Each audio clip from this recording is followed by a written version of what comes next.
सादिया के हाथ में वो पैगाम अब भी मौजूद था। उसके जहन में बार बार एक ही सवाल गूंज रहा था कि आखिर वो औरत कौन है जिसका ताल्लुक हमजा के माजी से है। काफी सोचने के बाद सादिया ने फैसला किया कि वो हमजा से फौरन सवाल नहीं करेगी, वो पहले खुद हकीकत मालूम करेगी, क्योंकि उसे खौफ था कि अगर हमजा ने एक बार फिर झूठ बोला तो उसका आखिरी भरोसा भी खत्म हो जाएगा। अगले दिन सादिया ने हमजा के एक पुराने दोस्त से राब्ता किया। शुरू में वो बात करने से ग्रीस करता रहा, लेकिन जब सादिया ने हमजा के माजी का जिक्र किया तो अचानक उसकी आवाज बदल गई। वह बोला, सादिया, कुछ बातें ऐसी हैं जो हमजा ने तुमसे छुपाई हैं, लेकिन अगर तुम सच जानना चाहती हो तो मुझे वादा करो कि जो कुछ मैं बताऊंगा उसे सुनकर फौरन कोई फैसला नहीं करोगी। सादिया का दिल तेजी से धड़कने लगा। मुझे सिर्फ सच जानना है। दोस्त ने कुछ लम्हे खामोश रहने के बाद कहा, हमजा की जिंदगी में एक औरत जरूर थी और यह बात सिर्फ माजी की दोस्ती तक महदूद नहीं थी। सादिया के चेहरे का रंग उड़ गया। इधर हमजा को अंदाजा हो चुका था कि सादिया को कुछ शक हो गया है। वह अपने फोन पर एक पुराना नंबर देकर परेशान हो जाता है। इसी नंबर से उसे एक पैगाम मिलता है, तुम जितना सच से भागोगे इतना ही वह तुम्हारे करीब आता जाएगा। हमजा घबराकर फोन बंद कर देता है। दूसरी तरफ अहमर दफ्तर में अपनी नई जिम्मेदारी पूरी करने में मशरूफ होता है। उसे एक मुश्किल प्रोजेक्ट दिया जाता है जिसे कंपनी के कई तजुर्बाकार मुलाजमीन भी मुकम्मल नहीं कर सके थे। फहद दौर बैठा सब कुछ देख रहा होता है। वह सोचता है कि अगर अहमर उस काम में नाकाम हो गया तो आफिया के वालिद के सामने उसकी सारी इज्जत खत्म हो जाएगी। वो चुके से प्रोजेक्ट की एक अहम फाइल तब्दील कर देता है, लेकिन अहमर आखिरी वक्त पर फाइल में मौजूद हैदव शमार में एक अजीब गलती महसूस कर लेता है। वो सोचता है यह गलती मुझसे नहीं हुई। फिर फाइल किसने बदली? अहमर फौरन दफ्तर के कैमरे की रिकॉर्डिंग चेक करने का फैसला करता है। इधर आफिया अपने वालिद के कमरे में पहुंचती है और कहती है, डैड, आप अहमर को इतना मुश्किल काम क्यों दे रहे हैं? शहीर संजीदगी से जवाब देता है, क्योंकि मैं देखना चाहता हूं कि वो सिर्फ तुम्हारी वजह से इस कंपनी में है या वाकई इस काबिल भी है। आफिया कुछ लम्हे खामोश रहती है और अगर वह खुद को साबित कर दे, शहीर जवाब देता है, तो मैं खुद उसके सामने एतराफ करूंगा कि वह इस काबिल है। आफिया के चेहरे पर हल्की सी मुस्कुराहट आ जाती है, मगर उसे मालूम नहीं होता कि इसी वक्त फैद अहमद के खिलाफ एक और चाल चल रहा है। दूसरी तरफ गड़िया मारिया के साथ घर वापस आती है। घर में सब लोग शे की गिरफ्तारी की वजह से परेशान होते हैं। गड़िया चाक मारिया से कहती है, अगर तुम वाकई बेकसूर हो तो हमें कोई ऐसा सबूत तलाश करना होगा जो सबके सामने हकीकत ले आए। मारिया कुछ देर खामोश रहती है, फिर उसे एक बात याद आती है। वो कहती है, बाजी, इस रात घर में एक शख्स ऐसा भी था जिसने सब कुछ देखा था। गड़िया हैरान होकर पूछती है, कौन? मारिया जवाब देती है, मैंने उसे सिर्फ एक लम्हे के लिए देखा था, लेकिन मुझे यकीन है कि वह जानता है असल में क्या हुआ था। गड़िया फौरन उस शख्स को तलाश करने का फैसला करती है। इधर सादिया हमजा के दोस्त से मिलने पहुंचती है। वो उसे एक पुरानी तस्वीर दिखाता है। तस्वीर देखते ही सादिया के हाथ से मोबाइल गिर जाता है। इस तस्वीर में हमजा एक औरत के साथ खड़ा था और दोनों के दरमियान ऐसी कुर्बत थी जो सिर्फ मुझे यकीन है कि वह जानता है असल में क्या हुआ था।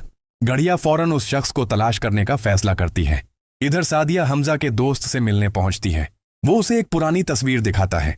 तस्वीर देखते ही सादिया के हाथ से मोबाइल गिर जाता है। इस तस्वीर में हमजा एक औरत के साथ खड़ा था और दोनों के दरमियान ऐसी कुर्बत थी जो सिर्फ दो आम दोस्तों की नहीं लग रही थी। सादिया की आंखों से आंसू निकल आते हैं। वो कांपती हुई आवाज में पूछती है, यह औरत कौन है? हमजा का दोस्त नजरें झुकाकर कहता है, उसका नाम आयशा है। सादिया का दिल जैसे रखता जाता है। क्या हमजा ने उससे शादी की थी? दोस्त कुछ देर खामोश रहता है, फिर आहिस्ता से कहता है, हाँ, लेकिन उस कहानी में एक ऐसा राज है जो शायद तुमने अभी नहीं सुना। सादिया बेचनी से पूछती है, कौन सा राज? वो जवाब देने ही वाला होता है कि अचानक इसका फोन बज उठता है। कॉल हमजा की होती है। सादिया स्क्रीन को देखती रह जाती है। उसके सामने एक तरफ हमजा का फोन था और दूसरी तरफ उसके माजी की हकीकत। आखिरकार वो कॉल उठा लेती है। हमजा कहता है, सादिया, तुम इस वक्त कहाँ हो? सादिया पहली बार मजबूत लहजे में जवाब देती है, वहां जहां मुझे तुम्हारा सच मिल रहा है। हमजा के चेहरे का रंग उड़ जाता है। सादिया, मेरी बात सुनो। सादिया फौरन कहती है, अब मैं सिर्फ एक बात सुनूंगी। हमजा, क्या आयशा तुम्हारी पहली बीवी थी? दूसरी तरफ मुकम्मल खामोशी छा जाती है। हमजा के पास उस सवाल का कोई जवाब नहीं होता और उसी खामोशी से सादिया को अपने सवाल का जवाब मिल जाता है। इधर अहमद दफ्तर की सिक्योरिटी रिगार्डिंग देखता है तो उसे एक ऐसा शख्स नजर आता है जो रात के वक्त इसकी फाइलों के करीब गया था। अहमर वीडियो को जूम करता है। इस शख्सों को देखकर उसकी आंखें हैरत से फैल जाती हैं।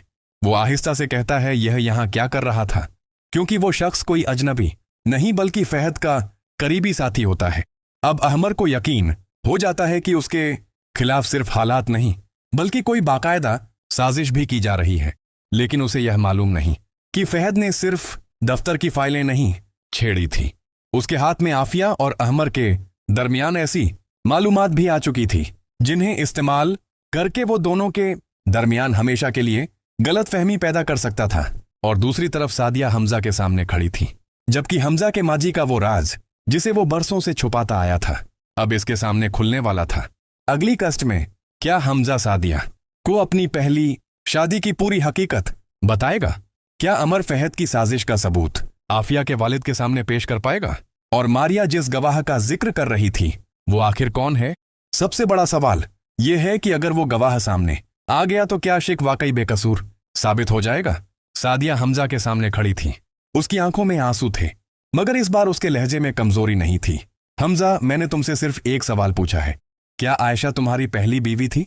हमजा कुछ लम्हे खामोश रहा। आखिरकार उसने नजरें झुका लीं। हाँ, आयशा मेरी पहली बीवी थी। ये सुनते ही सादिया को ऐसा लगा जैसे उसके कदमों तले जमीन निकल गई हो। और दूसरी तरफ आने वाले एपिसोड में आप लोग ये भी इंटरेस्टिंग सीन देख रहे होंगे कि आखिरकार सब लोग शॉक्ड भी हो जाने वाले हैं और आखिरकार अब हमजा जो है वो खुद परेशान हो जाएगा। लेकिन अभी तक आप लोगों ने सब्सक्राइब नहीं किया तो सब्सक्राइब करके बेल ऑन करें, क्योंकि मज़ीद प्रोमोज या अपडेट्स इसी चैनल पे आप लोगों को बार बार मिलने वाले हैं। और आखिरकार और दीवार ड्रामे की अगली किस्त जो है वो ज़्यादा से ज़्यादा अट्रैक्टिव होने वाली है, तो इसी वजह से और नए लोग जो हैं वो सब्सक्राइब करते रहें। और आखिरकार अपना नाम जो है वो कमेंट करके ज़रूर बताएं और आपकी